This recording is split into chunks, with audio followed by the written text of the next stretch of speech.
Bonsoir à tous, j'espère que vous allez bien. Bienvenue au culte d'aujourd'hui. Le Seigneur nous fait grâce une fois de plus d'être là pour entendre son esprit nous parler. Comme la Bible nous dit dans le livre des Psaumes, il est bien que les frères demeurent ensemble. Et chaque fois que nous avons cette opportunité pour se rassembler afin d'entendre Dieu, c'est très important. Peut-être c'est une chose habituelle, on le fait constamment, mais chaque rendez-vous avec Dieu est un rendez-vous spécial. Seigneur, en ce moment, nous allons écouter ton esprit nous parler à travers ta parole. Change nos cœurs, fais une nouvelle chose dans nos vies.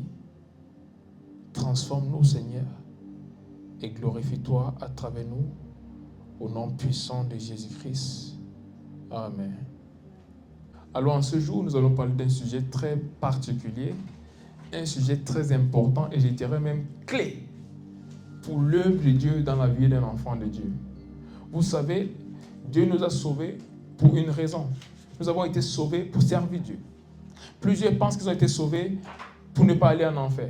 Si le seul but de Dieu, c'était de t'empêcher d'aller en enfer, une fois que tu es sauvé, il devait te prendre. Tu devais aller au ciel.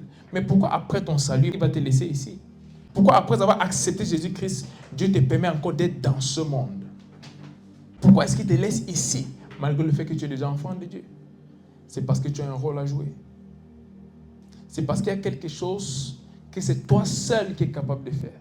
Il y a cette chose-là que le ciel a prévue et elle sera faite à travers toi. Dans d'autres termes, toute personne ici-bas est une personne que Dieu veut utiliser. Il y a quelque chose que Dieu veut faire dès ta vie. Aujourd'hui, nous allons parler de ce qu'il faut pour être utilisé par Dieu. Plusieurs prient, Seigneur, utilise-moi. Seigneur, fais de moi ce que tu veux. Seigneur, envoie-moi aux nations. Seigneur, fais de ma vie ce que tu as prévu. Oui, il veut bien le faire. En fait, c'est sa volonté parfaite de t'utiliser. C'est dans sa volonté parfaite de t'utiliser. Mais il y a des choses qu'il faut pour qu'il puisse t'utiliser. Il y a une chose avec Dieu, c'est qu'il peut utiliser n'importe qui. Il est vraiment prêt à utiliser n'importe qui. Parce qu'il est un Dieu qui est spécialisé dans le fait de prendre des hommes qui ne sont rien et faire d'eux des très grandes personnes. Et faire d'eux des merveilles pour le monde. De prendre des personnes au plus bas et les amener au plus haut. C'est sa spécialité. Mais il y a quelque chose qu'il attend des personnes qu'il va utiliser. Et aujourd'hui, nous allons voir certaines de ces choses que Dieu regarde avant d'utiliser un homme. Toutes ces choses sont des différents points, mais elles viennent toutes d'une même chose. Donc il y a une chose clé que Dieu regarde lorsqu'il veut utiliser une personne. Actes chapitre 1, du verset 21 au verset 26. Actes chapitre 1, du verset 21 au verset 26.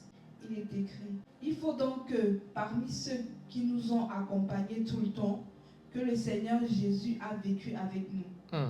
Depuis le baptême de Jean jusqu'au jour où il a été enlevé du milieu de nous, il y en ait un qui nous soit associé comme témoin de sa résurrection. Ils en présentèrent deux, Joseph appelé Barsabas, surnommé Justus, et Matthias. Puis, il fit recette de prière. Seigneur, toi qui connais les cœurs de tous, désigne lequel de ces deux tu as choisi, afin qu'il ait part à ce ministère et à cet apostolat que Judas a abandonné pour aller en son lieu. Ils tirèrent au sort et le sort tomba sur Matthias, qui fut associé aux 11 apôtres. Amen. Je veux que nous prêtons attention au verset 24. Et l'on fit alors cette prière. Toi, Seigneur, tu connais le cœur de tous les hommes. Désigne toi-même celui de ces deux frères que tu as choisi. Toi, Seigneur, tu connais le cœur. Pas tu connais sa façon d'être engagé. Pas tu connais le montant des dîmes qu'il donne. Pas tu connais le fait qu'il chante très bien. Pas tu connais le fait qu'il soit éloquent. Non, tu connais le cœur. Pour que Dieu puisse t'utiliser, la chose qu'il regarde, c'est ton cœur. Et lorsqu'on dit le cœur, on ne parle pas de cette partie du corps qui pompe le sang, mais on parle de tes motifs. Qu'est-ce qui te motive à vouloir servir Dieu? Quel est le contenu de ton cœur? Pourquoi est-ce que tu veux servir Dieu? L'un des plus grands problèmes de l'Église aujourd'hui, c'est que nous avons plusieurs personnes qui veulent servir Dieu, mais qui n'ont pas les cœurs des serviteurs. Il y avait deux personnes. Il faut dire, bon, entre vous deux, on va voter, on verra quelle personne aura plus de votes et on va amener cette personne à nous rejoindre en tant qu'apôtre. Mais au lieu de faire cela, ils ont prié. Pourquoi est-ce qu'ils ont prié? Parce que c'est Dieu qui devait décider. Mais Dieu devait décider en se basant sur quelque chose, sur le contenu de leur cœur. Ils étaient deux. Ils ont accompagné Jésus-Christ dès le début de son ministère jusqu'à la fin. Donc c'était des personnes qui, en d'autres termes, ont sacrifié. Elles ont marché avec Dieu. Elles ont fait beaucoup de choses avec Dieu. Mais pourquoi jusque-là, on ne dit pas, bon, tous les deux ont été là, donc on peut choisir n'importe lequel des deux. C'est encore important pour eux de prier et demander au Seigneur de sonder les cœurs. Aussi longtemps que tu n'as pas un cœur de serviteur, c'est impossible que Dieu t'utilise. Aussi longtemps que tes motifs ne sont pas corrects selon le plan de Dieu, il ne peut t'utiliser même s'il veut le faire. Et c'est ça qui empêche à plusieurs jeunes d'être utilisés par Dieu. C'est ça qui empêche à plusieurs chrétiens d'être utilisés par Dieu. Ils veulent servir Dieu, mais pour quelle raison? Il y a des personnes qui sont pasteurs aujourd'hui parce qu'ils ont essayé toute autre chose dans la vie, ça n'allait pas, et ils se sont découragés et ils viennent pour servir Dieu parce que c'est une façon de gagner leur vie en fait. Il y a des personnes qui servent Dieu parce qu'ils n'ont rien d'autre à faire. Il y a des personnes qui servent Dieu parce qu'elles veulent être vues. Il y a des personnes qui désirent les dons de l'esprit pour manifester comme ça. Jamais on voit voici une personne très spirituelle. Des personnes qui désirent le don de guérison pour démontrer la puissance, pour être vue comme une personne qui guérit. Des personnes qui disent Seigneur, utilise-moi, pas parce qu'elles voient les âmes dehors qui vont aller en enfer, mais parce qu'elles veulent être ce grand bishop ou cette grande femme de Dieu. Quels sont tes motifs? Pourquoi est-ce que tu es là? Parce que Dieu veut bien t'utiliser. Ça, c'est une vérité, il veut t'utiliser. Mais aussi longtemps que tes motifs ne sont pas alignés à son plan parfait, il ne pourra le faire. Même s'il a envie de t'utiliser, il ne pourra pas. La Bible dit plusieurs sont appelés, mais peu sont choisis. Dieu les choisit en se basant sur le contenu de leur cœur. Ils ont marché avec Jésus-Christ pendant des années. Mais malgré ça, il fallait regarder leur cœur. C'est vrai, ils marchaient avec Jésus-Christ, mais pour quelle raison? D'ailleurs, l'un des disciples de Jésus-Christ a été disqualifié à cause de la posture de son cœur, à cause du contenu de son cœur. La Bible dit, même parmi les disciples, il était le trésorier, il était celui qui gardait l'argent que Jésus-Christ recevait pour le ministère. C'était Judas qui gardait les sous du ministère. Mais la Bible dit, il volait de ce qu'il gardait. Il était l'un des apôtres, l'un des piliers de l'Église, l'un des membres pour un mouvement glorieux. Nous sommes aujourd'hui les fruits du sacrifice des apôtres et des prophètes. La Bible nous dit le corps de Christ est bâti sur la fondation des apôtres et des prophètes.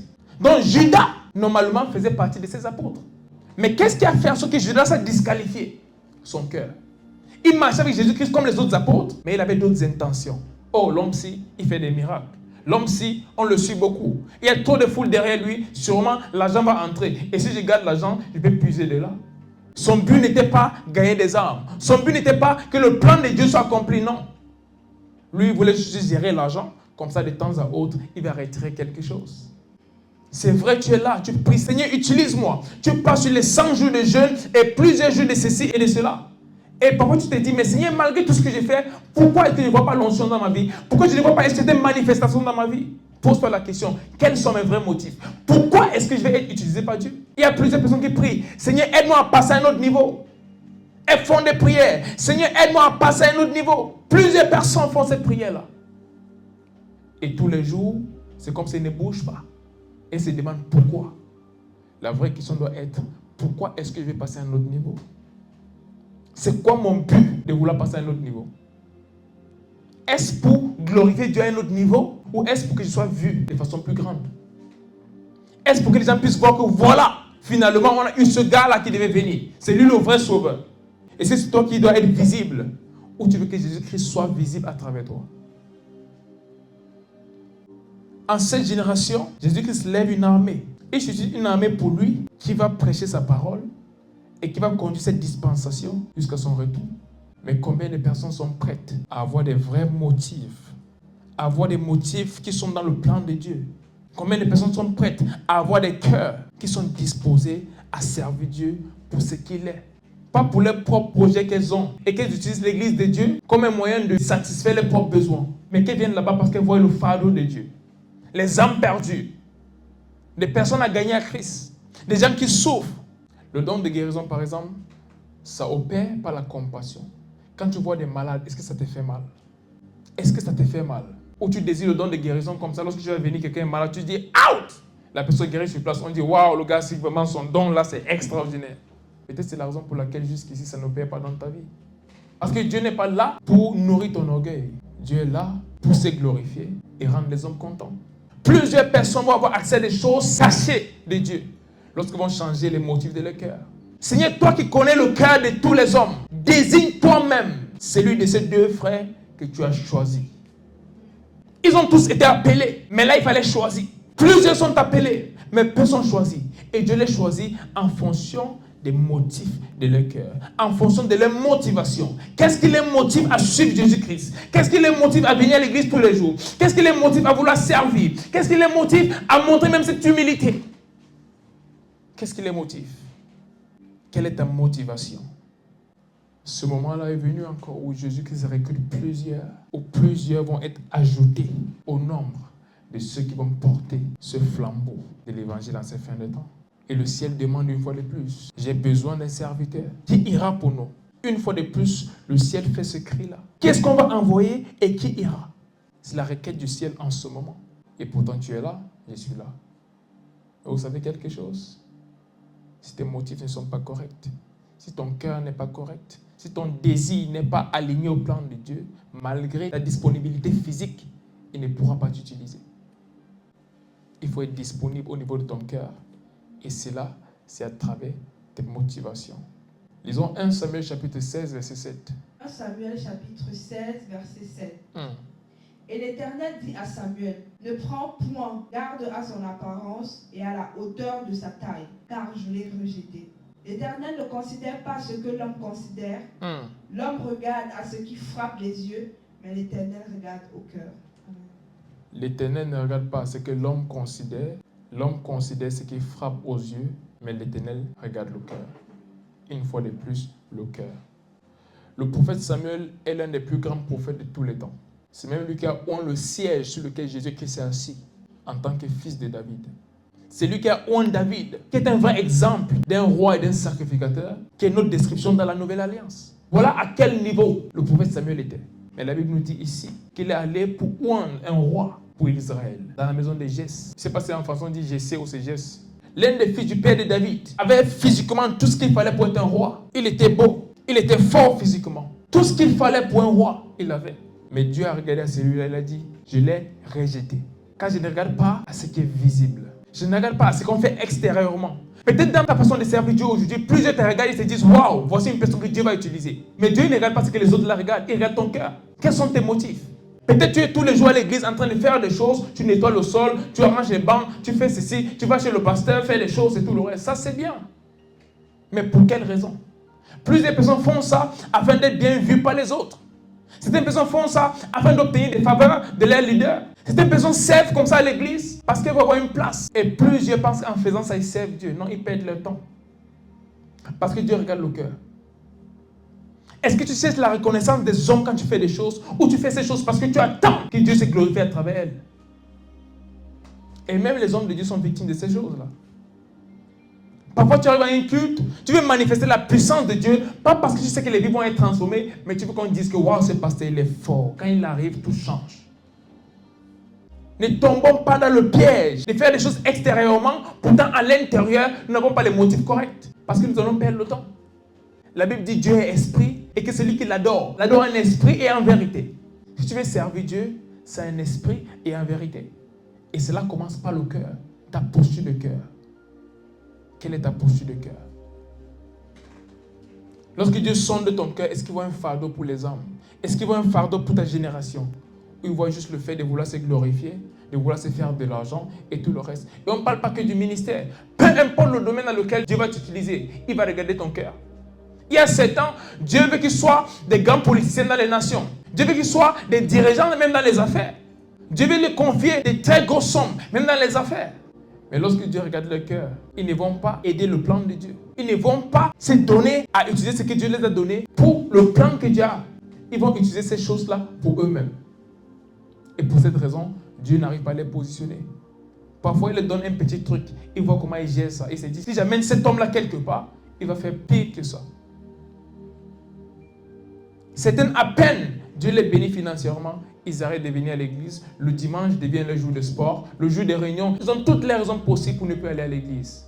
Et Dieu sonde les cœurs. Et ils pensaient que c'était tout ce que Dieu avait prévu pour eux. Non. Dieu avait prévu des plus grandes choses. Mais il a donné des petites choses et n'arrivait même pas à tenir. À cause des motifs qu'ils avaient au départ. Plusieurs personnes disent, avant je vois certaines manifestations de Dieu dans ma vie. Mais depuis un moment, je ne vois plus cela. Pose-toi les questions. Avant, tu avais un fardeau pour les hommes. Tu priais pour des personnes comme si ta vie en dépendait. Des personnes que tu ne connaissais même pas. Tu jeûnais et priais pour elles. Mais aujourd'hui, est-ce que tu fais les mêmes choses? Quand tu regardes l'appel de Dieu aujourd'hui dans ta vie, c'est une question de, ok, Je serai un grand pasteur, j'aurai une belle maison, j'aurai des voitures, une bonne femme, des enfants, et les gens vont me servir. Voilà ce que tu regardes, et c'est la raison pour laquelle ces manifestations ne sont plus là, et Dieu ne peut pas t'amener plus loin, parce que tes motifs ne sont pas corrects. Les hommes regardent à l'apparence, mais Dieu regarde au cœur. Aussi longtemps que ton cœur n'a pas un contenu qui est semblable à ce que Dieu a comme plan, tu ne peux être utilisé par Dieu. Aussi longtemps que tes désirs ne sont pas alignés aux désirs de Dieu, tu ne peux être utilisé par Dieu. Mais une fois que tu décides que Seigneur, je ne veux pas faire les choses par moi-même, je ne veux pas vivre pour moi-même, mais pour toi, en ce moment-là où tes motivations sont les choses que Dieu désire et non ton agenda à toi, Dieu va t'utiliser et puissamment. Et je déclare à partir de ce jour que ton cœur s'aligne au plan parfait de Dieu. Que toute idée et toute chose dans ton cœur qui n'est pas de Dieu disparaissent maintenant. Et que ce que Dieu a prévu pour les nations en ce moment, ce que Dieu a prévu pour le corps de Christ en ce moment, et même pour ta vie, qu'en ce moment ton cœur saisisse le désir de Dieu, qu'il s'accroche à cela et qu'il décide de faire cela. Et Dieu va t'utiliser puissamment pour bénir les nations et pour honorer son nom au nom puissant de Jésus-Christ. Alors le prochain point c'est, comment est-ce que Dieu sonde les cœurs? La première chose c'est l'obéissance. Genèse chapitre 12 verset 1. Genèse chapitre 12 verset 1. L'Éternel dit à Abraham, va-t'en de ton pays, de ta patrie et de la maison de ton père, dans le pays que je te montrerai. Et le verset 4. Le verset 4. Abraham partit comme l'Éternel le lui avait dit, et Lot partit avec lui. Abraham était âgé de 75 ans lorsqu'il sortit de Charan. Amen. L'obéissance. Dieu dit à Abraham, va-t'en de ton pays, de ta patrie et de la maison de ton père, dans le pays que je te montrerai. 2 versets plus tard, Abraham partit comme l'Éternel le lui avait dit, et l'autre partit avec lui. Abraham était âgé de 75 ans lorsqu'il sortit de Charan. Dieu a demandé à Abraham de quitter là où il était pour aller à un pays qu'il va lui montrer. En ce moment, il était encore Abraham. Il n'était pas encore devenu Abraham, il était encore Abraham. Et la Bible dit, il n'a même pas posé de questions. Seigneur, où est-ce que tu m'amènes? Combien de temps est-ce qu'on va passer en route? Non. Dieu dit, quitte ton pays et va où je vais te montrer. Abraham prit ces choses et quitte son pays et se met en route pour là où Dieu va lui montrer. L'obéissance. L'obéissance, ce n'est pas répondre à ce que Dieu t'a demandé de faire quand tu veux. L'obéissance, c'est répondre instantanément à la demande du ciel. Pour que Dieu puisse t'utiliser, il va sonder ton cœur au niveau de l'obéissance. Il va tester ton obéissance. Combien est-ce que tu es prêt à obéir? Et comme je viens de le dire, obéir, ce n'est pas faire la chose à son heure, c'est faire la chose quand on te demande de la faire. Ça fait longtemps que Dieu te dit, laisse cette chose. Et tu sais que c'est la voix de Dieu qui te parle. Parfois, il envoie même des personnes venir te parler. Il dit, quitte cette relation, ce n'est pas ce qu'il te faut. Cesse de faire ceci, ce n'est pas ce qu'il te faut. Ce n'est pas mon plan pour toi. Mais tu dis, non Seigneur, tu sais que j'aime cette personne. Seigneur, tu sais que j'aime trop l'argent maintenant, donc je ne peux pas arrêter de vendre la drogue et tout le reste. Et pendant tout ce temps, tu penses qu'il va juste se passer de ça et t'utiliser malgré lui-même. Non. La Bible dit, il est fidèle à sa parole. Il a dit à Abraham, quitte ton pays et va dans le pays où je vais te montrer. Et la Bible parle dans le verset 2 et 3. Que là-bas, je serai avec toi, je vais te bénir, je maudirai ceux qui vont te maudire et je bénirai ceux qui te bénissent. Il y avait une promesse, mais la promesse avait une condition. Abraham devait quitter. Aussi longtemps qu'Abraham restait dans la maison de son père, restait dans ce pays, il n'allait jamais devenir ce que Dieu avait dit qu'il devait devenir. Il n'allait jamais devenir un père des nations. Jamais il devait être le père des nations. Mais il est devenu cela parce qu'il a accepté d'obéir instantanément quand Dieu a parlé. Il ne savait pas dans quel pays il allait. Il ne savait pas ce qu'il allait trouver dans ce pays. Mais il a quand même laissé un pays dans lequel il a été pendant 75 ans pour aller dans un endroit qu'il ne connaît pas. L'obéissance instantanée. Pour que Dieu t'utilise, il va te tester au niveau de ton obéissance. Est-ce que tu es prêt à obéir? Est-ce que tu es prêt à obéir lorsqu'il parle? Lorsque l'Esprit de Dieu te demande de faire des petites choses, est-ce que tu es prêt à obéir? Ou à chaque fois tu dis non, c'est vrai, j'entends ce que tu dis, mais j'aimerais, j'ai envie de... Non, l'obéissance. La deuxième chose, c'est le service. Luc chapitre 16, verset 12. Luc chapitre 16, verset 12. Et si vous n'avez pas été fidèle dans ce qui est à autrui, qui vous donnera ce qui est à vous? Plusieurs personnes veulent arriver au sommet. Plusieurs personnes veulent être utilisées par Dieu, mais elles ne sont pas prêtes à servir. C'est impossible que Dieu te donne des choses quand tu n'as pas été fidèle dans les choses qui appartiennent à une autre personne. Plusieurs étudiants dans nos ministères aujourd'hui, ils ont fait 2-3 rêves où Dieu leur dit, je t'appelle au ministère, ils partent ouvrir un ministère. Qui t'a envoyé ouvrir un ministère? Sans servir, tu peux ouvrir un ministère. Qui t'a envoyé? La Bible a des principes. Il faut passer par le service. C'est l'une des choses que Dieu utilise pour sonder ton cœur.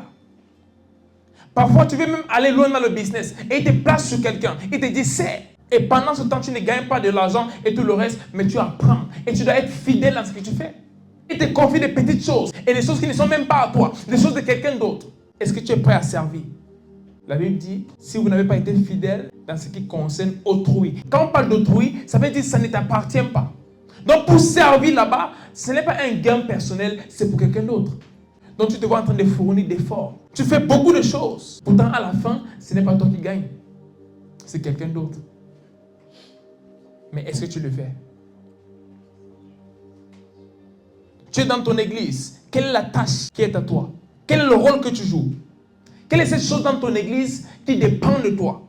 Que tu te dis, ok, parce que je suis dans cette église, je ferai ceci. Aussi longtemps que je suis ici, cette chose ne va pas manquer. Aussi longtemps que je suis ici, chaque fois quand j'arrive, je dois ranger les chaises. Parce que j'ai une belle voix où j'ai la capacité de chanter, je vais chanter à l'église. Parce que je peux jouer aux instruments, je vais jouer à l'église. Qu'est-ce que tu fais? Dieu t'a peut-être montré comment les foules se rassemblaient et tu prêchais et des choses se passaient. Mais avant cela, il va passer par beaucoup d'autres choses. Avant de commencer à prêcher, j'ai servi dans la musique pendant plus de 15 ans. Juste jouer au piano, à la batterie, à la guitare. Juste ça. Chaque chose qu'il y avait à l'église, je demande, est-ce que je peux faire? Dieu ne m'avait pas appelé pour jouer au piano. Non. Le piano fait partie de ce que je peux utiliser pour servir Dieu. Mais je suis envoyé comme prophète. Mais avant d'opérer ici à ce niveau, il fallait qu'il serve pendant des années. Et regarde la posture de cœur. Est-ce que tu sers parce que bon, c'est ton rôle, tu viens dimanche, tu joues? Ou même quand tu es chez toi, tu penses à ça. Oh, dimanche, je dois être là, je dois vraiment donner le meilleur de moi-même pour Dieu. Parce que, et regarde ton cœur. Et tout ça sans salaire. Je ne recevais pas un salaire. Je n'ai jamais reçu de salaire pour jouer, peu importe l'église. Jamais. Jamais été payé pour quoi que ce soit. Dieu testait mon cœur. Est-ce que tu le fais parce qu'on te paye? Est-ce que tu le fais parce que le pasteur là-bas t'aime? Si le pasteur te gronde un jour, est-ce que tu vas arrêter de jouer? Si un jour il y a des problèmes à l'église, est-ce que tu vas partir et tu vas laisser ce poste qui était à toi parce que tu as eu des problèmes? Lorsque ton église est critiquée parce que tu ne veux pas la honte, est-ce que tu vas quitter l'église à cause de cela et laisser ce poste qui t'a été confié? Le service. Pour que Dieu t'utilise, l'une des choses dans lesquelles il va te tester, c'est le service. Et là où tu vas servir, ça ne sera pas à ton avantage. Tu seras en train de servir dans quelque chose que Dieu a confié à quelqu'un d'autre. Si tu n'es pas fidèle en ce qui concerne autrui, qui te donnera le tien? Si tu n'es pas fidèle dans le service sous quelqu'un d'autre, Dieu ne peut pas te confier quelque chose. Donc c'est la raison pour laquelle plusieurs personnes prient, jeûnent, font beaucoup de choses, font même des semences et Dieu ne les utilise pas parce qu'elles ne sont pas prêtes à servir. Premièrement, le service est une preuve d'humilité, le service est une preuve d'amour. Et plusieurs personnes ne sont pas prêtes à servir et c'est la raison pour laquelle Dieu n'est pas prêt à les utiliser. Malgré son désir de les utiliser, il ne peut pas. Avant d'avoir ce qui est à toi, il faut être fidèle à servir dans ce qui a été confié à d'autres personnes. Ce n'est pas juste en termes de ministère, même dans les affaires. Tu vas aller loin dans les affaires, tu connais les hommes d'affaires autour de toi. Est-ce que tu es déjà allé un jour quelque part et dit, messieurs, laissez-moi servir, qu'est-ce que je peux faire dans votre entreprise? Pas pour être payé, laissez-moi juste faire quelque chose. Il y a des personnes autour de vous qui font dans beaucoup de choses. Est-ce que vous partez parfois et vous dites, s'il vous plaît, laissez-moi laver votre voiture aujourd'hui? Pas parce que vous voulez devenir laveur de voiture, non. C'est juste pour servir. Il y a même ton pays, ta nation. Qu'est-ce que tu fais pour ta nation? Il y a plusieurs choses aujourd'hui et tout le monde attend du gouvernement. Qu'est-ce que tu fais pour ce gouvernement? Qu'est-ce que tu fais pour ta nation? Il y a des petites initiatives que les jeunes peuvent prendre pour montrer qu'on aime notre pays.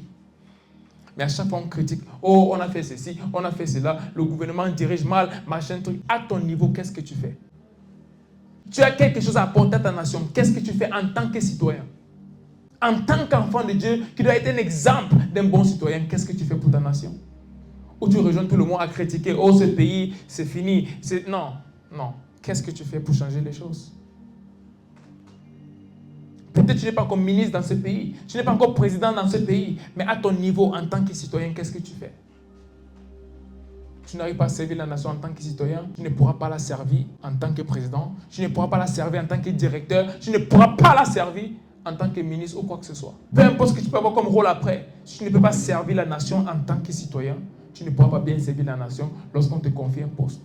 Et peut-être c'est la raison pour laquelle Dieu ne te confie même pas ce poste. Peut-être c'est la raison pour laquelle, là où tu es, Dieu ne t'élève pas. Il y a des personnes, elles ont même déjà commencé à servir. Mais avec quelle attitude? Avec beaucoup de nonchalance. Et se disent, bon, en tout cas, c'est pas ma chose, même si ça se gâte, c'est pas mon problème.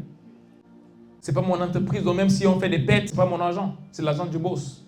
Il a beaucoup d'argent, donc même si je viens au travail, mais je ne fais pas ce qu'il faut, c'est pas grave, je m'en fous, c'est pas mon argent. On va bien payer à la fin du mois. Et tu penses qu'avec ça, Dieu va t'amener loin? Non, il ne peut pas. Celui qui n'est pas fidèle dans ce qui est à autrui, qui lui donnera le sien? Tu sais, dans un ministère, et tu attends jusqu'à le pasteur est là, tu fais des choses, quand il n'est pas là, tu t'en fous, tu fais n'importe quoi.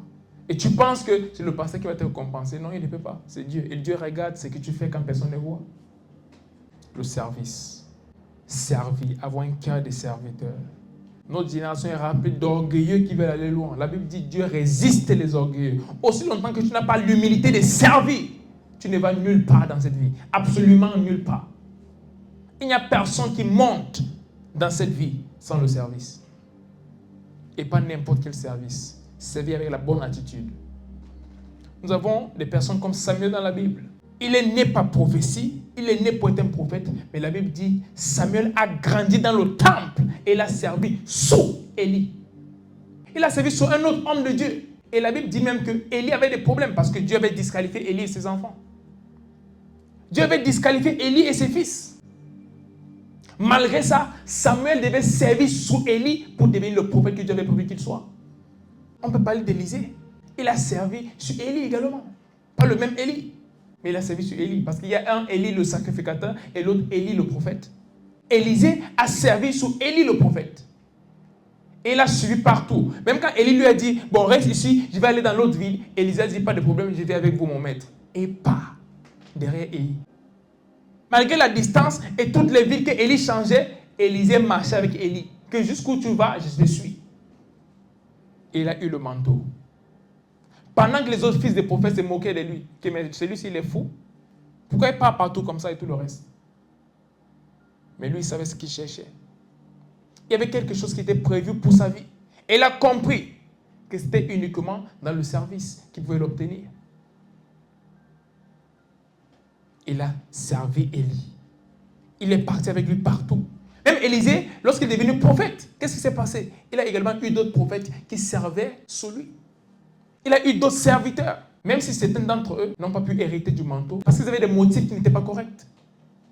Ils voulaient s'enrichir. Ils savaient que le prophète, il est doué. Et pour ça, les rois viennent le voir, les personnes influentes viennent le voir. Et lorsqu'ils viennent, elles ne viennent pas comme ça, ils viennent avec beaucoup de choses. Et ils étaient beaucoup plus attirés par les choses qui venaient à cause de l'onction que l'onction même.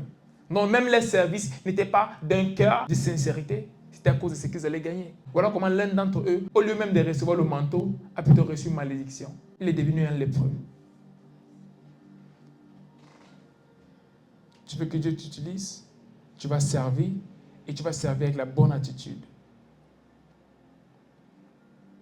Il me rappelle, même après avoir servi pendant plusieurs années, le Seigneur commence à faire certaines choses à travers moi.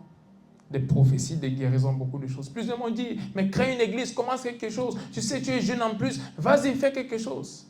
Et pendant des années, je disais non. Je disais non. Malgré ce que Dieu faisait déjà, il testait encore mon cœur. Il me dit, va à telle église et assieds-toi dans la foule comme tout le monde. J'étais déjà ordonné prophète, j'étais déjà ordonné au ministère. Mais il me dit, va là-bas, assieds-toi. Et lorsqu'il y a quelque chose à faire, il lui demande, est-ce qu'il peut jouer au piano? Ils disent oui, je vais jouer au piano. Étant déjà ordonné. Pendant des années, Dieu m'a dit, ne dis pas à quelqu'un que tu es prophète, quoi que ce soit. Arrive comme un membre de l'église, assieds-toi. Et s'il y a quelque chose à faire, si on veut balayer le sol, prends le balai. Si on veut jouer au piano, joue au piano. Si on te demande de faire quelque chose, fais la chose. Et je servais même sur des personnes qui n'étaient même pas ordonnées. Certaines de ces personnes venaient de connaître Christ à peine 1 an. Et moi, je servais déjà depuis plus de 15 ans. En ce moment, j'étais déjà ordonné. Mais il m'a dit, malgré ça, va servir et arrive là-bas comme tout le monde. Et sers comme tout le monde. Tu peux dire, Seigneur, mais regarde, je prophétise déjà. Seigneur, regarde, il y a déjà des guérisons. Seigneur, regarde les miracles tous les jours. Non, non, non, non. Seigneur, regarde, en ce moment même, il y a un plan que tu as pour la jeunesse. Je suis jeune. Pourquoi ne pas me laisser commencer un ministère très jeune? On va voir un jeune que Dieu utilise. Ce n'est pas une question de voir le jeune que Dieu utilise. Dieu voit d'abord le cœur. Et pendant des années, je faisais ces choses-là. Je partais jouer au piano. Je disais, est-ce qu'il y a quelque chose à faire? Est-ce que je peux aider dans quelque chose? Et il servait fidèlement. Je donnais tout ce que j'avais. Mon énergie, mon temps, financièrement, tout. Tout. Étant déjà ordonné, servait dans d'autres ministères fidèlement. Et un jour, l'un de ces ministères dans lequel j'ai servi, un très grand homme de Dieu, c'était le premier jour qu'on s'est rencontrés. Il m'a dit, à partir de ce jour, que les nations entendent ta voix. Il a dit, à partir de ce jour, que les nations entendent ta voix. Voici un homme que pour le rencontrer, c'est difficile. Même les présidents cherchent à le rencontrer. Je l'ai rencontré sans rendez-vous, sans trop me battre. Et juste le jour où il me voit, il ne m'a jamais vu avant. Il m'a dit, à partir de ce jour, que les nations entendent ta voix. Que des personnes sachent que tu as rencontré un prophète. Il a dit, Seigneur, fais de lui une voix et non un écho. Et j'ai su qu'à partir de ce jour-là, les nations vont entendre ma voix. C'est en ce moment que Dieu m'a dit, tu as complété le test, va commencer le ministère. C'est en ce moment que le Seigneur me dit, va commencer ce pourquoi je t'ai appelé. Mais il fallait d'abord qu'il me teste dans le service. Les manifestations, beaucoup de choses se passent, même financièrement. Les gens te donnent des semences et tout le reste. Et le Seigneur te dit, cette semence, ce n'est pas pour toi, envoie ça à telle personne, fais ceci, fais cela. Là, c'est un point qui viendra plus bas que le sacrifice. Mais il fallait servir fidèlement dans ce qui concerne quelqu'un d'autre, afin que Dieu puisse m'envoyer faire ce qu'il a prévu que je fasse. La troisième chose, c'est la fidélité. Luc chapitre 16, verset 10. Luc chapitre 16, verset 10. Celui qui est fidèle dans les moindres choses l'est aussi dans les grandes. Et celui qui est injuste dans les moindres choses l'est aussi dans les grandes. Amen. Celui qui est fidèle dans les moindres choses l'est aussi dans les grandes. Et celui qui est injuste dans les moindres choses l'est aussi dans les grandes. Ça vous parle de l'histoire de quelqu'un? Joseph. Joseph a été vendu par ses frères pour être un esclave en Égypte. Étant en Égypte, qu'est-ce qu'il a fait? Étant chez Potiphar en tant qu'esclave, la Bible dit qu'il était fidèle là-bas. Il servait là-bas chez Potiphar. Et la Bible nous dit clairement que Joseph était un bel homme. Et pour cette raison, même l'épouse de son maître désirait coucher avec lui. Mais Joseph n'était pas juste fidèle à son travail, il était également fidèle à son maître. Au point où même quand son épouse a demandé à coucher avec Joseph, il a dit non. C'est ça la fidélité. Respecter la personne lorsqu'elle est là et quand elle n'est pas là. Faire la chose que tu dois faire quand les gens te regardent ou pas. Si coucher avec elle, personne ne devait savoir. Mais c'était un test. Le même Joseph, à qui Dieu a donné plusieurs visions quand il était plus jeune, comment il était en train de gouverner, et que même ses frères étaient soumis à lui. Son père et sa mère se prosternaient devant lui. Le même Joseph-là, quitte de la maison de son père, se retrouve dans un trou. Il est sorti du trou, on le vend comme esclave, et de là-bas, il est accusé faussement, il va en prison. Et tout ça, il continue à servir Dieu. La Bible nous parle du fait qu'il a interprété des rêves, même en prison. Son don, c'était des rêves et l'interprétation des rêves. Il pouvait dire, Seigneur, mais tu m'as montré des grandes choses, et tout ce que j'ai, c'est ce don. Et non seulement j'ai ce don, mais maintenant j'ai le don, et je suis en prison pour une chose que je n'ai pas faite. Seigneur, tu es méchant. Mais qu'est-ce qu'il a fait? Il est resté fidèle. Même en prison, il est resté fidèle au Dieu qui l'a envoyé. Il pouvait dire, Seigneur, mais je n'ai rien fait, je ne suis même pas coupable.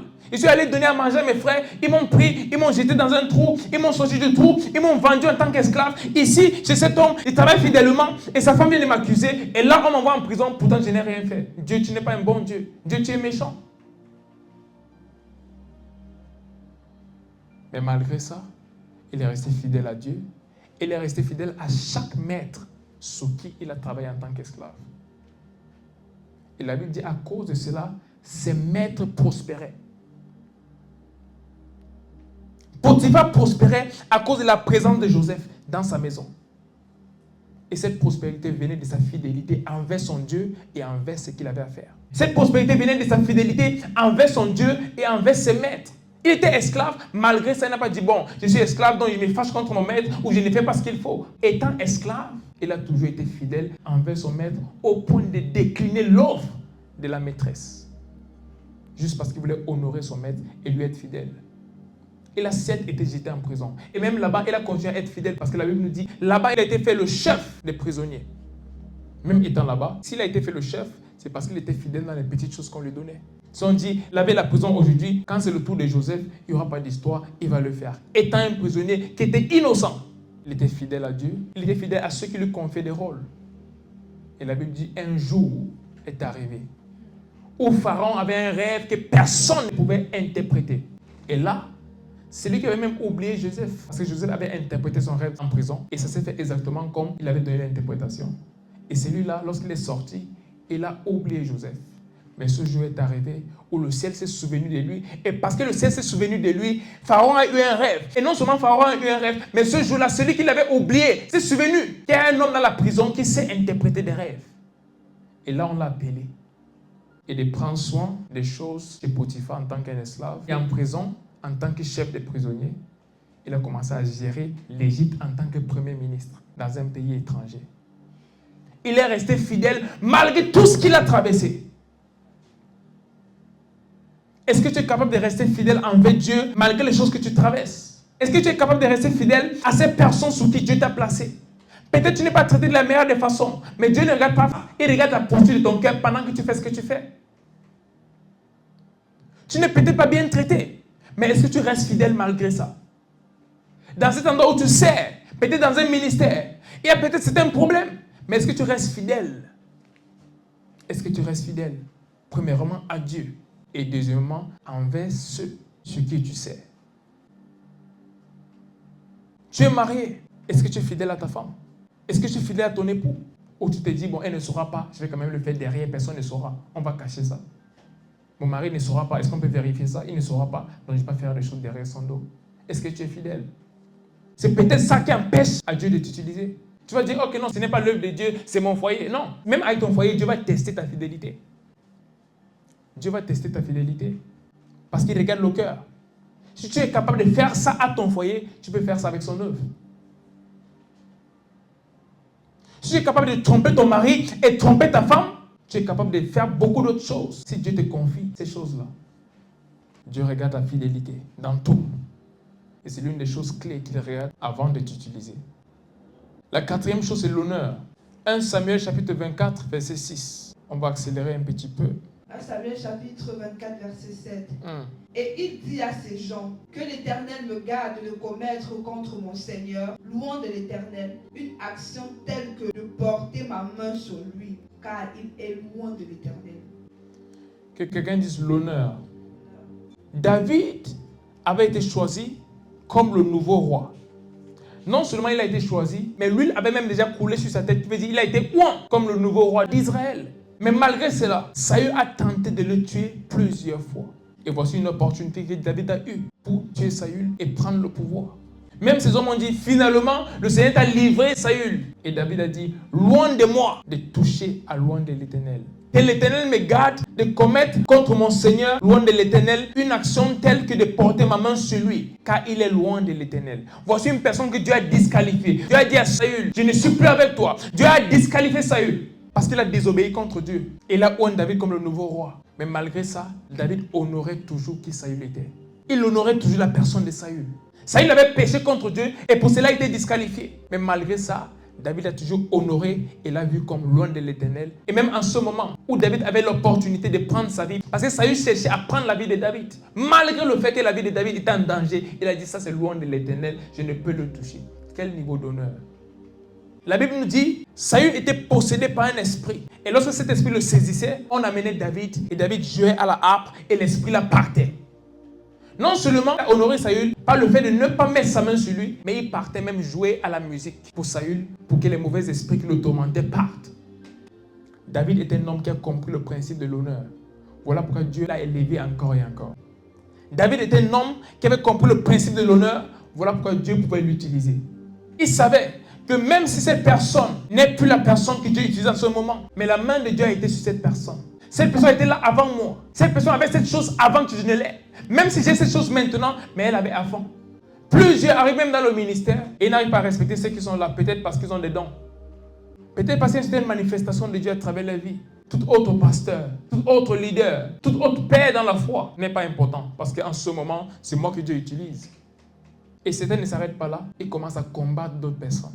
Ils commencent à vouloir les faire dégager de certains endroits, pensant que parce que Dieu les a oués aujourd'hui, ça veut dire que toute autre personne est sans importance. Mais David savait que voici loin de l'Éternel une personne que Dieu a disqualifiée ouvertement. Que Saül, je ne suis plus avec toi. Tu n'es plus le roi d'Israël. Il a déjà oué quelqu'un d'autre, pas son prophète Samuel. Malgré ça, David a dit, voici loin de l'Éternel. Combien de personnes savent honorer de nos jours? C'est un principe qui a disparu, surtout dans le corps de Christ. Tout le monde veut être l'ami de l'autre. Tout le monde veut se voir au même niveau que les autres. Personne ne veut honorer. Des principes bibliques, on ne veut plus les utiliser de nos jours. Voilà pourquoi tu vois même des chrétiens aujourd'hui, même honorer l'homme de Dieu, leur femme de Dieu. Une personne que Dieu a envoyée pour les guider. De nos jours, on dit non, ne le fais pas. Traite-le comme tu veux, sois comme son ami, appelle-le comme tu veux. Et ils pensent que c'est normal.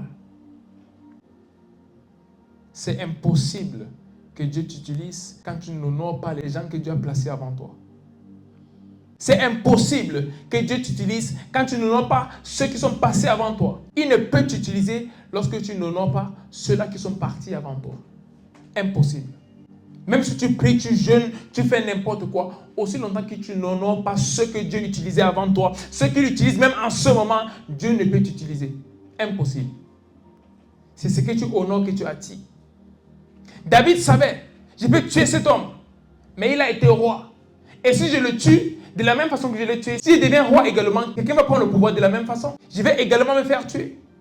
L'honneur est une chose. On pense, ça nous rabaisse. Mais l'honneur, qu'est-ce qu'il fait? L'honneur nous amène à voir la chose qu'on honore, tout simplement. Donc si Dieu m'a appelé à être un prophète, j'honore les autres hommes de Dieu.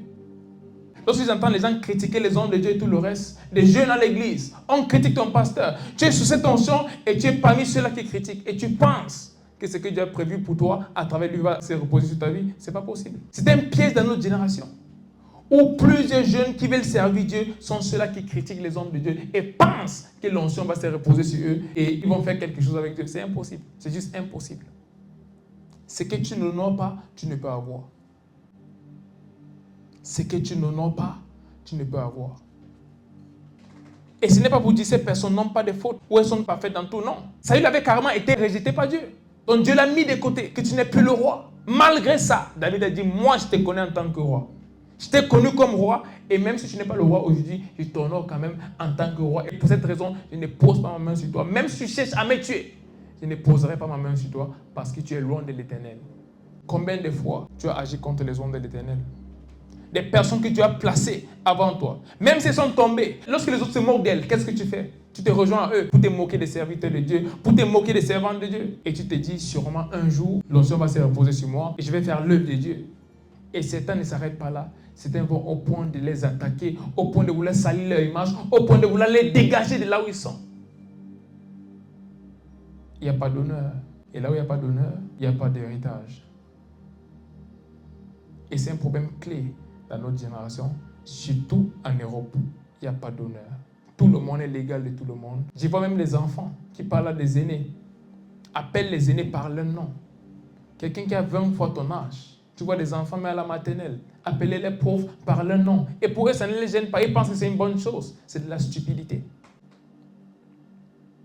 C'est de la stupidité. Et chaque société qui est bâtie comme ça ne peut jamais servir Dieu.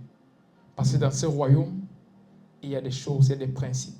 Et l'honneur fait partie des principes dans ce royaume. Aussi longtemps que tu n'honores pas, tu ne peux avoir cette chose-là. Une chose que tu n'honores pas est une chose que tu ne peux avoir. Il y a cet esprit d'orgueil, surtout ici en Europe, contre les hommes de Dieu. Il y a cet esprit d'orgueil dans l'église, où on trouve l'honneur comme un problème. Pourquoi honorer? Pourquoi le faire? Les gens qui n'ont encore rien fait avec Dieu veulent se voir au même niveau que ceux qui ont sacrifié toute leur vie pour Dieu. Et ils pensent que Dieu va les utiliser. Impossible. Il faut honorer les efforts fournis par les autres. Il faut honorer le sacrifice des autres. Il faut honorer le temps qu'ils ont passé à payer un prix. Parfois, même là où tu es aujourd'hui, c'est parce que les gens ont payé un prix. Plusieurs viennent à Christ aujourd'hui, ils disent, bon non, les pères de la foi, c'est rien, il n'y a pas ça dans la Bible, les généraux de Dieu, ça ne compte pas. Ok, tu sais combien d'entre eux ont payé un prix pour que tu puisses avoir la Bible aujourd'hui? Tu sais combien d'hommes de Dieu sont morts pour que la Bible puisse exister aujourd'hui? Quand on tuait chaque personne qui avait une Bible, ils ont protégé la Bible. Ils ont dit, mieux on me tue, mais la Bible passera à une nouvelle génération. Quand on a banni des Bibles dans plusieurs nations, des hommes de Dieu prenaient des Bibles et priaient. Ils disent, Seigneur, je vais entrer dans cette nation et partager la parole de Dieu. Si je meurs, ce n'est pas grave. Plusieurs sont morts en faisant ça. Mais aujourd'hui, tu as le salut. Et tu dis, tu ne veux pas honorer les pères? Et c'est le problème de notre génération. C'est le problème de notre génération et surtout de l'Église. Il n'y a pas d'honneur. Et voilà pourquoi il y a très peu d'impact. Voilà pourquoi il y a très peu de jeunes que Dieu utilise vraiment. Plusieurs sont peut-être dans le ministère, mais combien est-ce que Dieu utilise vraiment? Parce que prêcher n'est pas être dans le ministère. Être dans le ministère, c'est faire ce que Dieu veut que tu fasses. Et faire ça comme il le veut. Et plusieurs n'ont pas eu ce que Dieu a prévu pour eux parce qu'ils n'ont pas pu honorer les personnes. Laissez-moi vous dire ceci, et je vous le dis toujours. Je suis un produit de plusieurs grâces. Je suis un produit de plusieurs grâces. Depuis mon enfance, j'ai servi sur plusieurs hommes de Dieu. Et jusqu'aujourd'hui, étant prophète, je sers encore sur d'autres hommes de Dieu. Il y a des églises dans lesquelles je vais juste pour jouer au piano. Étant ici, même avec ce ministère, je vais là-bas juste pour jouer au piano. Il y a des hommes de Dieu, lorsqu'ils arrivent dans la ville où je suis, et j'apprends qu'ils sont là, directement je demande qu'est-ce qu'il faut que je fasse. Vous avez besoin d'un chauffeur, je suis le chauffeur. Vous voulez quelqu'un pour nettoyer le sol, je suis là. Pourquoi? J'honore ses pères. Ce que j'ai aujourd'hui, même si Dieu me l'a donné, ils ont payé un prix. Et si je veux avoir ce qui est sur leur vie, je dois les honorer. Ce que Dieu a placé pour toi, même des manteaux, les manteaux sont sur les hommes. Tu veux le manteau, tu vas honorer ce manteau à travers la personne qui le porte. Sans ça, ce manteau ne pourra se reposer sur toi. Honorez les personnes qui sont parties avant vous. Même si elles ont commis des erreurs, ne copiez pas les erreurs, mais honorez-les. Parce que sans l'honneur, Dieu ne peut t'utiliser. Et voilà l'une des choses clés, je répète, l'une des choses clés qui empêche à la jeunesse de ma génération d'être utilisée par Dieu.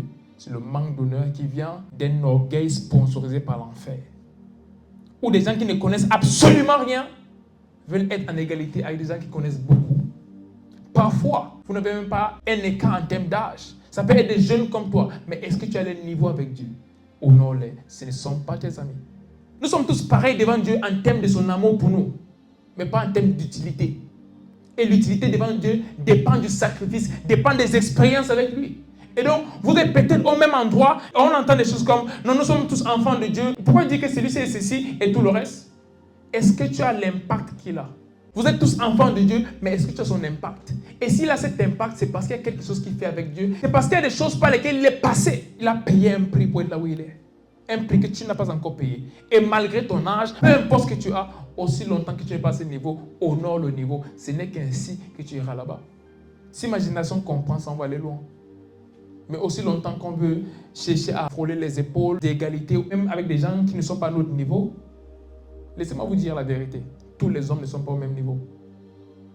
Devant Dieu, en termes de son amour, nous sommes au même niveau. Parce que la Bible dit qu'il a une même mesure d'amour pour nous tous. Mais en termes de valeur devant Dieu, non. La preuve, Dieu était prêt à tuer tout l'Israël et recommencer un nouveau peuple avec Moïse. Un seul homme comptait pour Dieu plus que tout l'Israël. Tout un peuple. C'est Moïse qui s'est opposé. Il dit non, Dieu, loin de toi de faire une telle chose. Notre Dieu qui est au ciel voulait tuer tout un pays et commencer un autre pays avec un seul homme. Ça veut dire que Moïse avait plus de valeur aux yeux de Dieu que tout le peuple d'Israël. Honore, honore et honore, et tu iras loin. Si tu apprends à honorer, le Seigneur va t'utiliser. La cinquième chose, c'est le sacrifice. On va lire de Genèse chapitre 22, à partir du verset 1 au verset 3. Genèse chapitre 22, à partir du verset 1 au verset 3. Après ces choses, Dieu mit Abraham à l'épreuve et lui dit, Abraham, et il répond, me voici. Dieu dit, prends ton fils, ton unique, celui que tu aimes, Isaac, va-t'en au pays de Moria, et là, offre-le en holocauste sur l'une des montagnes que je te dirai. Abraham se leva de bon matin, sella son âne et prit avec lui 2 serviteurs et son fils Isaac. Il fendit du bois pour l'holocauste et partit pour aller au lieu que Dieu lui avait dit. Amen. Et le verset 9 et 10. Verset 9. Lorsqu'il fut arrivé au lieu que Dieu lui avait dit, Abraham, il leva un autel et rangea le bois. Il lia son fils Isaac et le mit sur l'autel par-dessus le bois. Puis Abraham étendit la main et prit le couteau pour égorger son fils. Seigneur Jésus-Christ. Est-ce que vous savez qui est Isaac pour Abraham? Isaac est la promesse de Dieu pour Abraham depuis plusieurs années. Dieu a promis à Abraham, je vais te donner un fils. Et à travers ce fils, tu deviendras le père des nations. Donc Isaac était la promesse de Dieu pour Abraham. Mais même après avoir reçu la promesse de Dieu qui est Isaac, Dieu a demandé à Abraham de sacrifier Isaac. Et Abraham n'a pas dit, Seigneur, mais tu m'avais dit c'est la promesse. Pourquoi tu veux reprendre ta promesse? Abraham a pris Isaac. Il allait le lier sur l'autel qu'il a bâti. Et il a tendu le couteau pour l'égorger. Même si physiquement, il n'a pas égorgé, parce que Dieu a envoyé un ange l'empêcher de le faire et a donné un autre animal pour le sacrifice. Mais dans son cœur, il avait déjà sacrifié Isaac. Plusieurs personnes ne vont pas loin avec Dieu parce qu'elles veulent servir Dieu selon ce qui les plaît. Elles veulent servir Dieu selon leurs conveniences. Elles veulent faire uniquement ce qui les plaît. Vous pensez qu'Abraham était très content lorsqu'il partait sacrifier Isaac? Non. Il n'était pas content. Mais c'était un sacrifice. C'est ça un sacrifice. Le roi David a dit, je ne vais pas offrir à mon Seigneur une chose qui ne me coûte rien. Pour que ça soit un sacrifice, ça doit te coûter. Quelle est cette chose coûteuse que tu fais pour Dieu? Quelle est cette chose coûteuse que tu as perdue juste pour servir Dieu? Qu'est-ce que tu as laissé de très important par rapport à toi-même pour servir Dieu? Quelle est cette chose dans ta vie qui était très chère et que tu as mis de côté parce que tu veux servir Dieu? Quelle est la chose très chère que tu mets à la disposition de Dieu? Le sacrifice. Si c'est un sacrifice, c'est parce que ce n'est pas facile. Ça va te coûter quelque chose. Ça va te faire mal. Dieu va te dire, laisse cet endroit où tu es à l'aise, dans la ville, et va commencer le ministère dans un village. Est-ce que tu es prêt à faire ça? Comme il a dit à Abraham, laisse ton pays, quitte la maison de ton père et va dans un endroit que je vais te montrer. Si l'endroit que Dieu veut lui montrer est pire que l'endroit où il était, il va faire quoi? Prends ton fils, ton seul fils Isaac, que tu aimes, et va le sacrifier. Et Abraham a pris Isaac. Il est parti sacrifier. Qu'est-ce que tu as sacrifié pour Dieu jusqu'ici? Qu'est-ce que tu as abandonné pour ta marche avec Christ? Quelles sont ces choses qui sont difficiles à faire, mais que tu fais avec joie, juste parce que tu veux que l'œuvre de Dieu avance, juste parce que tu veux que le plan de Dieu puisse s'accomplir? Quelle est cette chose coûteuse que tu fais pour Dieu? Dans le service, les dons, beaucoup de choses qu'on peut faire. Mais plusieurs disent non, je ne vais pas le faire. Je préfère faire ceci. Comment est-ce que j'aurai ceci à faire? Et l'église a besoin de telle chose. Et je vais laisser ce que j'ai à faire pour aller faire la chose de l'église. Non. Et pendant ce temps, il prie, Seigneur, utilise-moi, envoie-moi aux nations, fais les grandes choses avec moi. Il ne peut pas. Dieu a besoin d'une jeunesse qui est prête à se sacrifier. Que tu sais que normalement, je dormais 8 heures par nuit. Mais là, il y a des jeunes à sauver, je dois prier pour leurs âmes. Tu commences à dormir 5 heures et tu prends 3 heures dans la prière. Qu'il y a des traités à imprimer. Comme je vous dis toujours, l'évangile est gratuit, mais le moyen de le propager ne l'est pas. Il y a des sorties d'évangélisation, des campagnes d'évangélisation qu'il faut sponsoriser. Et en ce moment, lorsqu'on dit, ok, faisons ceci, est-ce que tu contribues à cela? Et est-ce que tu contribues vraiment à un point où ça te coûte? Pas venir donner le reste de ce que tu as. Quel est ton sacrifice pour l'œuvre de Dieu? Parce que Dieu regarde ça lorsqu'il veut t'utiliser. Il ne dit pas juste, ok, tu es là à l'église tous les jours. Oui, tu es là à l'église, mais quel est le rôle que tu joues? Quel est ce sacrifice qui est de toi dans ce lieu où tu es? C'est en se basant sur cela également que Dieu saura que tu as un cœur qui est destiné à le servir. Apprenons à sacrifier. Ma jeunesse n'aime pas le sacrifice. Ma jeunesse aime quand tout est convenient, quand je fais ça selon moi-même. Ma génération aime faire les choses selon elle-même et non selon Dieu. Et voilà pourquoi on ne peut sacrifier. Parce que le sacrifice, ce n'est pas selon toi, c'est selon celui qui le reçoit. Le sacrifice est fait selon celui qui le reçoit. Et c'est un sacrifice uniquement parce que ça te coûte cher. Si ça ne te coûte pas cher, ce n'est pas un sacrifice. Si lorsque ça te quitte, ça ne laisse pas un vide, ce n'est pas un sacrifice.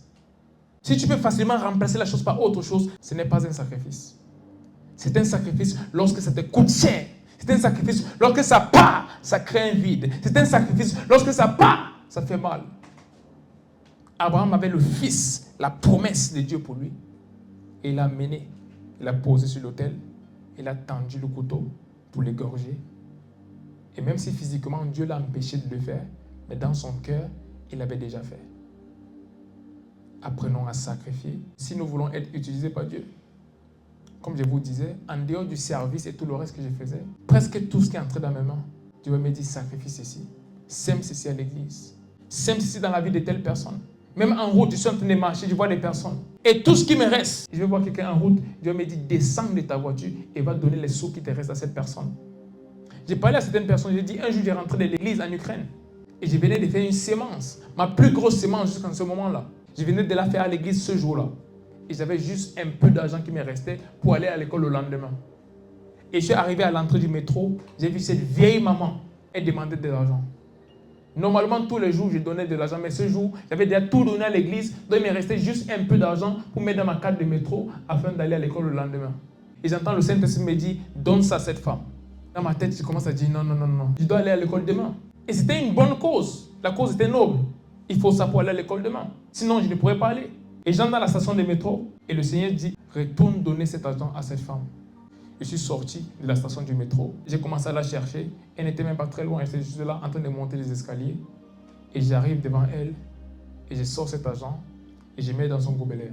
La première chose, c'est qu'il y a une joie qui m'a rempli. Quand j'ai mis ça, j'ai senti une joie et une paix en moi. Malgré le fait que je savais qu'à partir de ce moment, j'étais absolument vide, mais totalement vide. Je ne savais même pas si je pourrais aller à l'école le lendemain. Et cette maman, elle a souri, elle m'a regardé, elle a dit plusieurs choses en langue ukrainienne.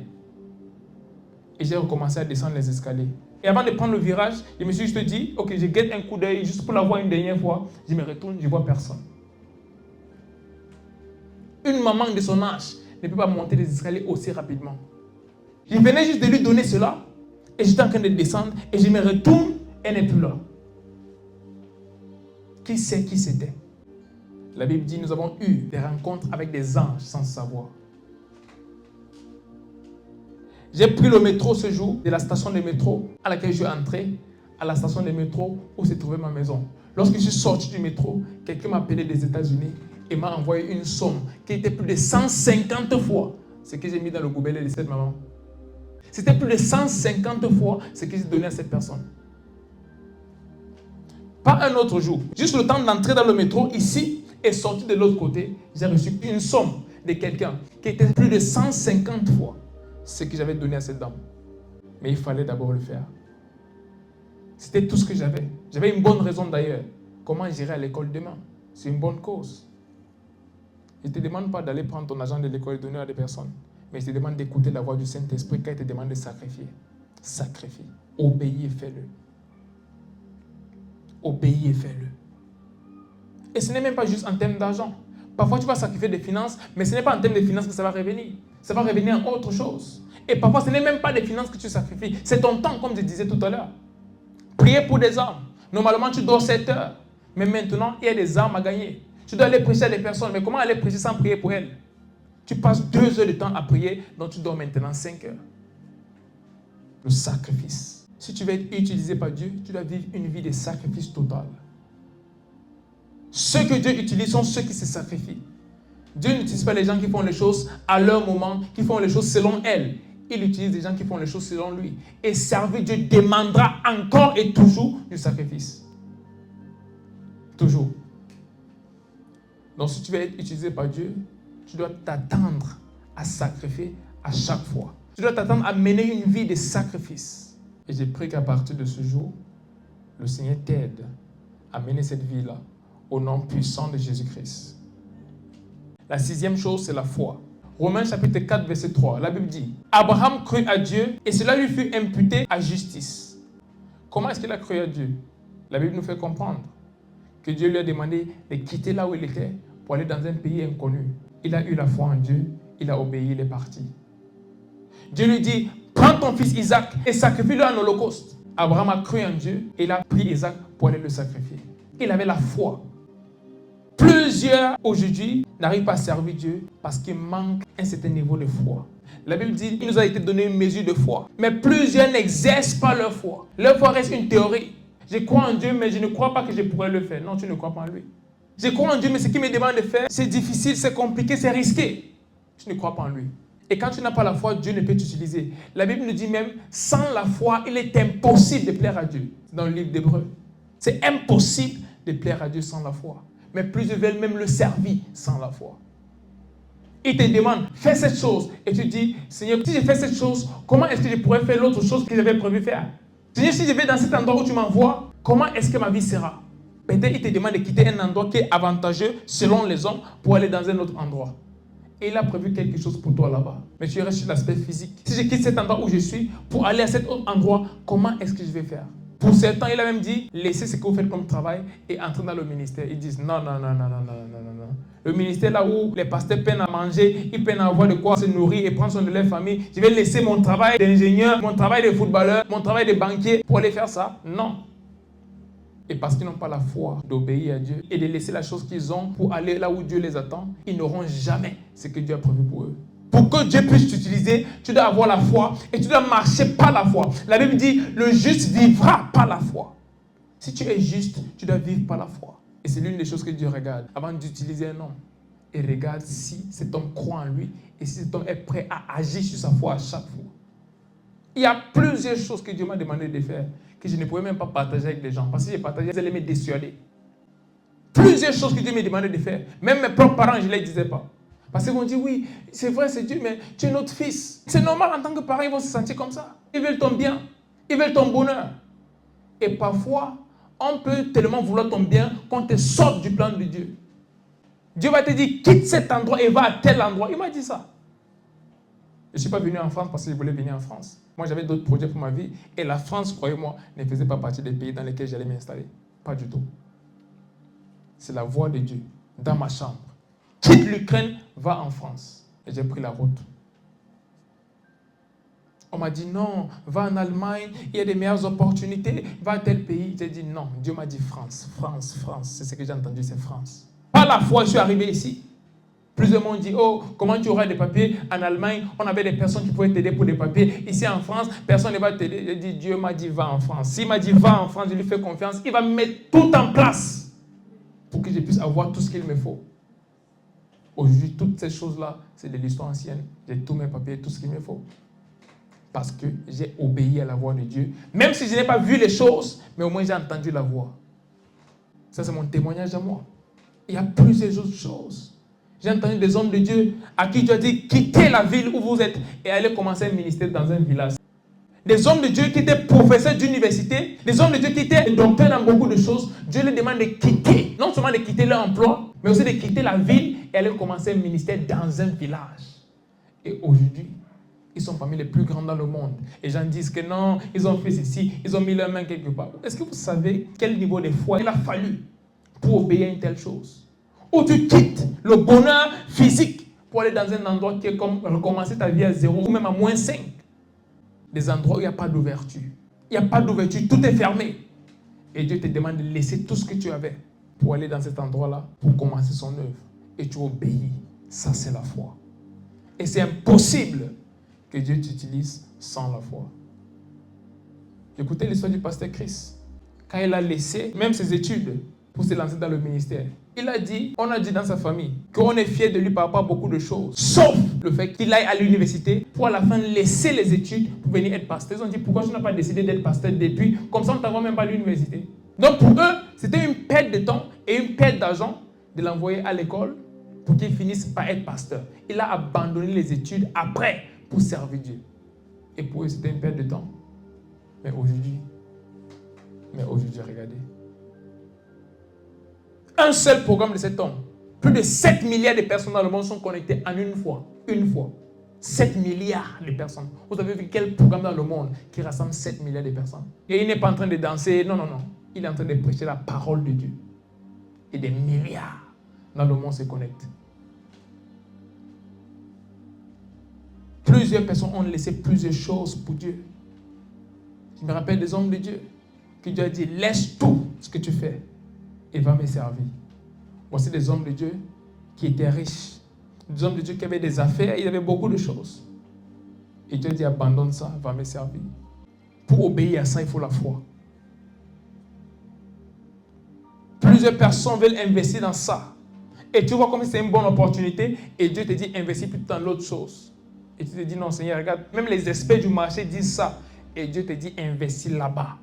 Est-ce que tu as assez de foi pour investir où Dieu te demande d'investir? Et quand tu le fais, tu vois sa gloire. Tu vois comment cela monte. Et ceux dans quoi tout le monde partait investir échoue.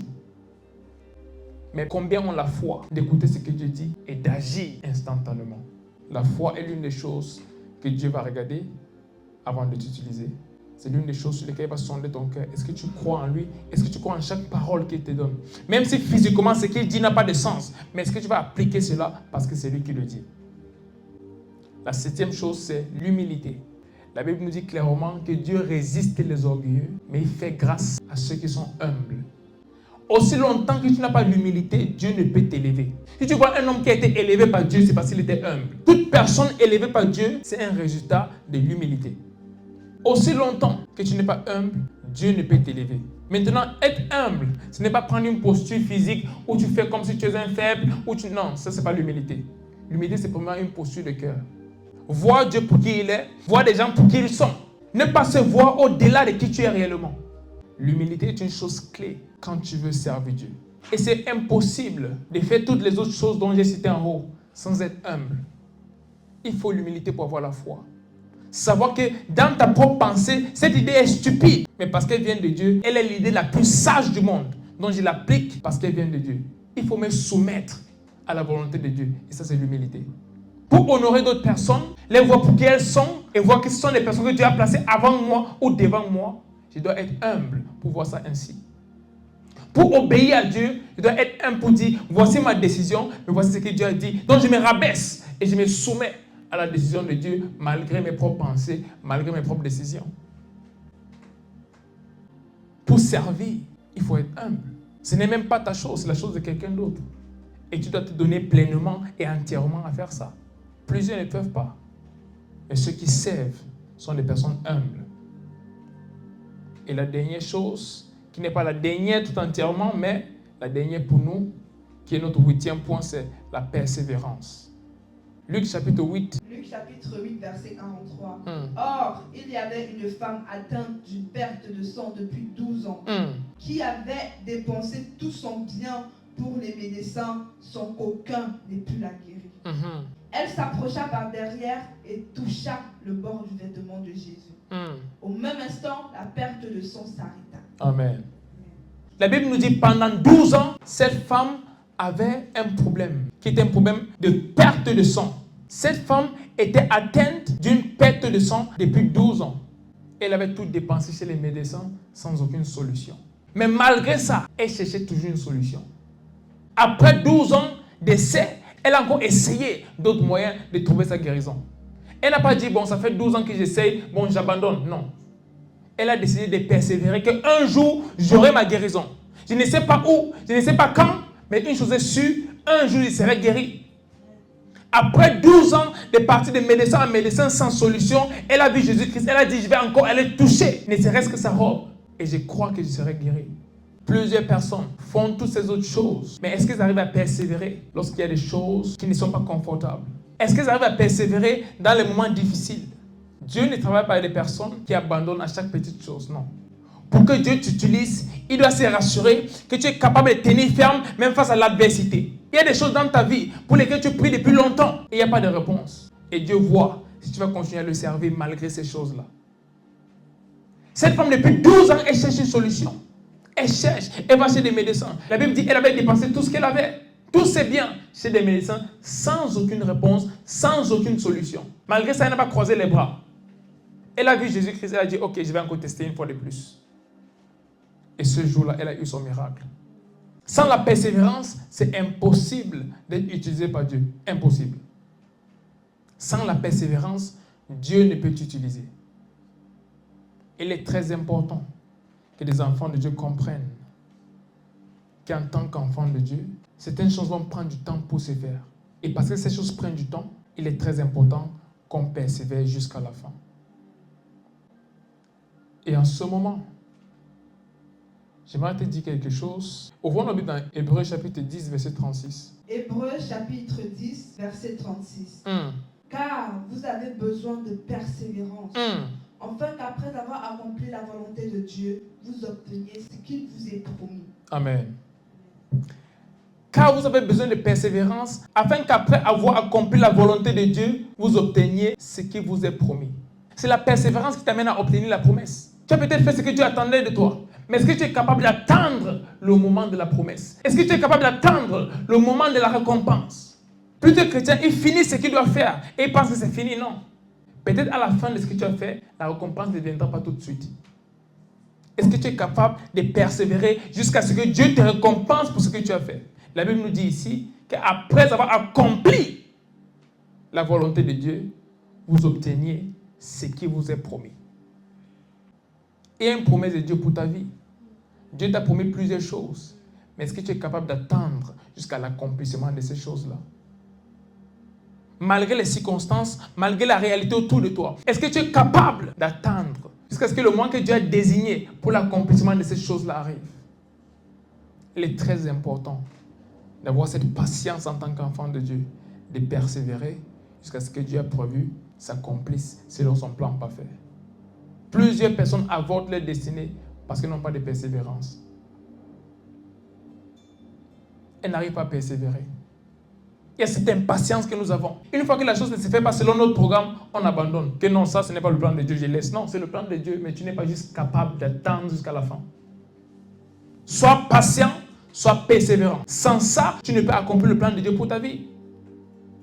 Pour accomplir le plan de Dieu pour sa vie, ça demande beaucoup de patience, ça demande beaucoup de persévérance. Et je déclare qu'en ce jour, vous serez patient et vous serez persévérant au nom puissant de Jésus-Christ. Qu'à partir de ce jour, vous soyez patient et que vous soyez capable de persévérer jusqu'à ce que la promesse de Dieu pour vous s'accomplisse. Pour être utilisé par Dieu, il faut l'aimer, rester en joie et lui être fidèle même pendant les épreuves par lesquelles vous passez. Jacques chapitre 1, verset 2 au verset 4. Mes frères, regardez comme un sujet de joie complète les diverses épreuves auxquelles vous pouvez être exposés, sachant que l'épreuve de votre foi produit la patience. Mais il faut que la patience accomplisse parfaitement son œuvre afin que vous soyez parfaits et accomplis, sans faillir en rien. Il y a ce comportement à avoir pendant que vous passez par toutes ces épreuves, et c'est celui de la joie. La Bible dit, soyez en joie, que cela soit un sujet de joie pour vous. Peut-être en ce moment, tu n'as pas d'argent dans ton compte en banque, mais parce que tu sais Dieu, que ça soit un sujet de joie pour toi. Même s'il y a des difficultés dans ta vie, pendant que tu sais Dieu, que cela soit un sujet de joie. Tu attends peut-être encore un partenaire pour ta vie, mais que pendant que tu sais Dieu, tu le fasses dans la joie. Ne sais pas Dieu étant fâché parce que c'est des choses que tu attends dans ta vie qui ne sont pas encore là. Il y a l'attitude à avoir pendant qu'on attend l'accomplissement de la promesse de Dieu. Pendant qu'on passe par ces épreuves, il y a l'attitude à avoir parce que ces épreuves ne sont pas là pour nous démolir ou pour nous détruire. Dieu les utilise pour nous préparer. Et il faut avoir cet esprit de joie pendant que tu passes par toutes ces choses. Il faut les approcher avec joie. Il faut aimer Dieu malgré ce que tu traverses. Il faut être fidèle à Dieu malgré ce que tu traverses. Il faut servir Dieu malgré ce que tu traverses, sachant que l'épreuve de votre foi produit la patience. Et lorsque la patience accomplit parfaitement son œuvre, vous n'allez faillir en rien. L'épreuve de votre foi produit la patience et cette patience vous permet d'attendre jusqu'à l'accomplissement de la promesse de Dieu. Et je déclare dans vos vies à partir de ce jour, cela se fait au nom puissant de Jésus-Christ. Et maintenant, nous avons juste un sujet de prière avant de clôturer. Et on va lire Psaume chapitre 51, verset 10. Ô Dieu, crée en moi un cœur pur, renouvelle en moi un esprit bien disposé. En ce moment, tu vas prier et tu vas dire, Père, donne-moi ton cœur. Crée en moi un cœur pur et renouvelle en moi un esprit bien disposé. Pour que Dieu t'utilise, tu dois avoir un cœur pur. Tu dois pouvoir pardonner. Tu dois pouvoir laisser des choses derrière toi et avancer. Pour que Dieu t'utilise, tu dois avoir un cœur qui soupire après lui. Et en ce moment, dis Seigneur, crée en moi un cœur pur. Peu importe comment mon cœur a été toutes ces années. En ce moment, crée en moi un cœur pur et renouvelle en moi un esprit bien disposé. Élève ta voix et parle au Seigneur. Seigneur, crée en moi un cœur pur. Tout ce qui ne t'honore pas dans ma vie, Seigneur, je déclare qu'elle dégage maintenant. Tout ce qui est dans mon cœur, Seigneur, qui ne t'honore pas, je déclare qu'il sort de mon cœur en ce moment. Crée en moi un cœur pur et un esprit bien disposé. Un esprit disposé à te servir. Un esprit disposé, Seigneur, à faire ta volonté. Un esprit disposé, Seigneur, à servir ton peuple. Un esprit disposé, Seigneur, à aller là où tu m'envoies. Un esprit disposé, Seigneur, à obéir. Un esprit disposé, Seigneur, à honorer. Un esprit disposé, Seigneur, à faire ta volonté tous les jours de ma vie. Crée en moi un cœur pur en ce moment, Seigneur. Et renouvelle en moi un esprit bien disposé. Liko bragadon si aftenongre dia soprahate. Aide-moi à faire ta volonté, Seigneur. Aide-moi à faire ta volonté tous les jours de ma vie. Et pour cela, j'ai besoin d'un cœur pur.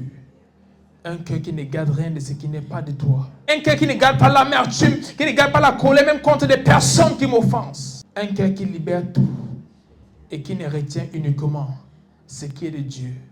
Un cœur dont le contenu est uniquement le plan de Dieu et rien d'autre. Un cœur capable de bénir ceux qui me maudissent. Un cœur capable d'être fidèle à Dieu malgré les choses qui se passent. Donne-moi un cœur pur. Donne à mon frère et à ma soeur un cœur pur et renouvelle en eux un esprit bien disposé afin que nous puissions faire ta volonté selon ton cœur et qu'en ce dernier jour, tu nous accueilles comme des fidèles et bons serviteurs, ceux qui ont décidé de faire ton œuvre selon toi et non selon eux-mêmes. Que cela soit notre partage à partir de ce jour, au nom puissant de Jésus-Christ. Amen. Où tu es en ce moment, si tu as tes offrandes, tes dîmes, ta sémence, tu peux juste approcher et mettre cela devant l'autel. Et pour ceux qui sont en ligne, il y a un lien PayPal dans la description et également un numéro de téléphone à contacter. Si vous n'avez pas PayPal et vous avez d'autres moyens de faire des paiements, contactez ce numéro et nous allons vous donner toute information qu'il vous faut. Que Dieu vous bénisse. Seigneur, j'ai prié pour tes enfants en ce moment qui donnent les offrandes, les dîmes, les sémences, les dons, peu importe. J'ai prié en ce moment que tu les bénisses, Seigneur, et que cela soit un point de contact pour un autre niveau au nom puissant de Jésus-Christ. Parce qu'ils répondent, Seigneur, en honneur à ta parole et à tes principes. Je déclare que toutes les bénédictions qui accompagnent ces principes soient les partages au nom puissant de Jésus-Christ. Et je déclare que, Seigneur, ce que nous récoltons soit multiplié et utilisé pour ton œuvre uniquement, rien d'autre, pour ta gloire et pour la joie de ton peuple, au nom puissant de Jésus-Christ. Je prie en ce moment que le culte se termine, Seigneur, que tu accompagnes chacun chez lui, sain et sauf. Et Seigneur, que cette parole demeure dans nos cœurs et qu'elle porte du fruit, afin que nous puissions être des personnes qui te représentent au nom puissant de Jésus-Christ. Donne-nous des cœurs de serviteurs, des cœurs de personnes que tu peux utiliser. Même à partir de ce jour, nous déclarons que nous avons des cœurs purs et des esprits bien disposés à faire ton œuvre fidèlement au nom puissant de Jésus-Christ. Amen. Soyez bénis. Il y a d'autres personnes qui disent, j'ai commis tellement de fautes, je ne sais même pas si Dieu va m'accepter. Mon cher, ma chère, c'est exactement pour cela qu'il est mort. Parce que tu ne peux le faire par toi-même. Il a dit, c'est un don, afin que personne ne puisse s'enorgueillir. Il t'offre cela, il a pris ta place. Toutes ces choses sales que tu penses avoir fait, il a pris ta place et ces choses sont maintenant attribuées à lui. Et il t'a donné sa sainte nature. Et tout ce qu'il te demande de faire, c'est de dire, Seigneur Jésus-Christ, je t'accepte dans ma vie en ce moment, comme mon Seigneur Sauveur. Sois le roi de ma vie, guide-moi selon ta parole et amène-moi à marcher selon ton esprit. À partir de ce moment, tu es une nouvelle créature. Tu n'as pas besoin de plus que ça. Plusieurs personnes pensent, non, je dois me battre pour devenir meilleur. Après, je vais venir à Dieu, il va voir que je me suis battu, alors il va m'aider. Ah non. Avant de finir tes battre, tu seras peut-être plus en vie. Mais c'est pourtant simple. Tu peux l'accepter tout de suite dans ton cœur, comme ton Seigneur, comme ton Sauveur. Et à partir de ce jour, ta vie ne sera plus jamais la même. Et si tu es là, tu m'écoutes, et tu veux donner ta vie à Christ en ce moment, récite juste cette prière après moi. Merci Seigneur. Merci pour ton amour. Je te remercie pour ma vie. Je crois en ce jour que tu es mort sur la croix pour mes péchés. Et 3 jours après, Dieu le Père t'a ressuscité d'entre les morts. Je confesse que tu es Seigneur et Sauveur de ma vie.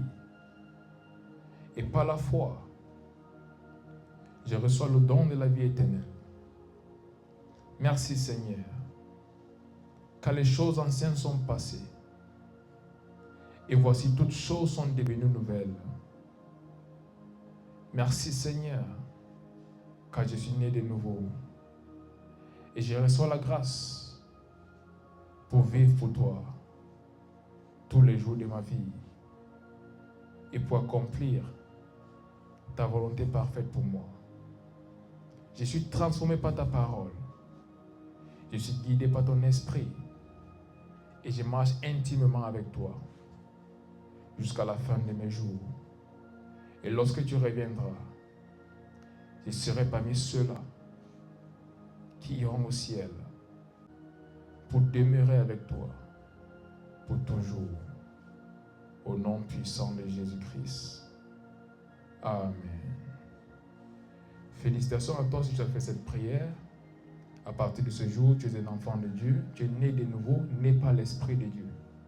Cherche une église où tu es. Cherche une église qui enseigne la parole de Dieu et les voies de Dieu. Va y demeurer pour être enseigné la parole de Dieu afin de grandir dans la connaissance de sa personne et de ses voies. Et à partir de ce moment, beaucoup d'autres choses vont se mettre en place. Beaucoup de choses vont changer. Mais pour toute personne qui a reçu Christ à travers ceci, écrivez juste un message sur WhatsApp pour qu'on puisse prier avec vous. Peu importe dans quel pays, dans quelle ville vous êtes. Le numéro qui est dans la description, écrivez juste à ce numéro et nous allons prier avec vous et vous donner quelques conseils pour débuter votre vie avec Christ. Et je prie que le reste soit excellent pour vous au nom puissant de Jésus-Christ. Amen.